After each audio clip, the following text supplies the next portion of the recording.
पन्हाळा तालुक्यातील कोडोली जवळच्या वाठार बोरपाडळे रस्त्यावर ट्रक आणि मोटरसायकल यांच्यात अपघात झाला। त्यामध्ये पन्हाळा तालुक्यातील काखे गावातील 30 वर्षाच्या सागर तानाजी खुडे या तरुणाचा मृत्यू झाला। रस्त्यावर वाढलेलं अतिक्रमण आणि वर्दळ यामुळे या परिसरात अपघातांचं प्रमाण वाढलंय। काखे इथला 30 वर्षाचा तरुण सागर तानाजी खुडे हा शिरोली MIDC मध्ये कामाला होता। गुरुवारी रात्री तो दुचाकीवरून येत असताना कोडोली गावाजवळ त्याचा अपघात झाला। सागरची दुचाकी आणि ट्रक यांच्या समोरासमोर धडक झाली। या अपघातात गंभीर जखमी झालेल्या सागरला तातडीनं उपचारासाठी कोडोलीतील उपजिल्हा रुग्णालयात आणलं, पण त्यापूर्वीच त्याचा मृत्यू झाला होता। अपघातात मृत झालेला सागर हा एकुलता एक मुलगा होता।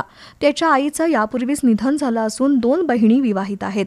वडील तानाजी आणि सागर एकत्र राहायचे, मात्र सागरच्या अपघाती मृत्यूमुळे काखे गावातील खुडे कुटुंबियांवर दुःखाचा डोंगर कोसळलाय।